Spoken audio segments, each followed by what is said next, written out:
भारत के आलोचकों के लिए एक बहुत बुरी खबर आ रही है। पिछले कुछ दिनों से खबर उड़ाई जा रही थी कि भारतीय इकोनॉमी देश में चुनावों की वजह से जबरदस्त तरीके से क्रैश कर रही है, जिससे अर्थव्यवस्था को नुकसान हो रहा है। इसके अलावा दूसरी खबर जो पिछले कई सालों से चल रही थी कि भारत कभी भी $5 ट्रिलियन की इकोनॉमी वाले आंकड़े को छू नहीं पाएगा, लेकिन अब उन सभी लोगों का यह सपना चकनाचूर होना शुरू हो चुका है। दरअसल खबर आई है कि भारत ने अपने पूरे इतिहास में पहली बार $5 ट्रिलियन का आंकड़ा छू लिया है, बल्कि भारत इससे पार भी निकल चुका है। इतना ही नहीं, भारत दुनिया के टॉप 5 देशों की सूची में आने से बस एक कदम दूर रह गया है। लेकिन किस चीज के मामले में हमने $5 ट्रिलियन का आंकड़ा छू लिया है? तो बता दें कि भारत के शेयर मार्केट की टोटल वैल्यूएशन के मामले में भारत के शेयर मार्केट ने $5 ट्रिलियन का आंकड़ा पार कर लिया है। और यह खबर भारत के दृष्टिकोण से बहुत ही शानदार है, क्योंकि इसका कारण है पिछले कुछ दिनों में भारत का जो स्टॉक मार्केट है वो अमेरिका में हो रही उठापटक के कारण क्रैश कर रहा था।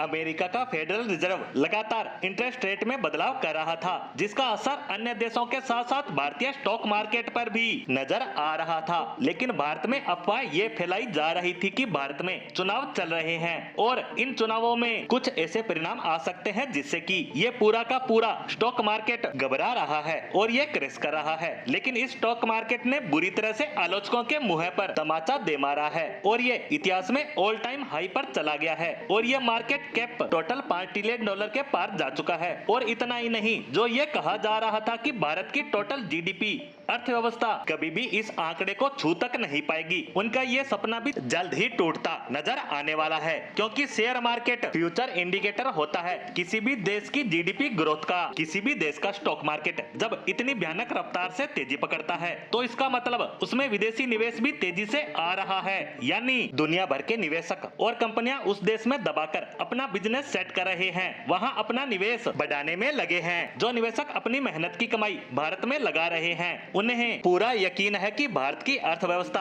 आने वाले समय में और ज्यादा रफ्तार से आगे बढ़ेगी और उनका पैसा दिन दोगुनी और रात चौगुनी रफ्तार से 2 गुना 3 गुना हो जाएगा। और इस बात का गवाह खुद इतिहास है। आप इतिहास उठाकर देख सकते हैं कि जितने भी सुपर पावर देश बने हैं, खासकर इकोनॉमिक सुपर पावर, सबके साथ यही सब देखने को नजर आएगा। चाहे वह 1945 का अमेरिका हो या 1990 का चीन, आर्थिक सुपर पावर बनने की भविष्यवाणी पहले ही उनके स्टॉक मार्केट ने कर दी थी। क्योंकि जो देश आर्थिक सुपर पावर बनने वाला है उस देश में दुनिया भर के निवेशक अपना पैसा पहले से ही लगाना शुरू कर देते हैं, क्योंकि वे विश्व की बड़ी बड़ी रेटिंग एजेंसियों के आंकड़े और शेयर मार्केट पर नजर रखते हैं और उन्हें पता होता है कि किस देश में क्या होने वाला है। और अब भारत भी तरक्की की राह पर बढ़ने लगा है, जिसे कोई भी आर्थिक सुपर पावर बनने से रोक नहीं सकेगा। इसी के साथ भारतीय शेयर मार्केट के $5 ट्रिलियन के आंकड़े को छूने से जुड़ी हमारी आज की पोस्ट को यहीं विराम देते हैं। धन्यवाद।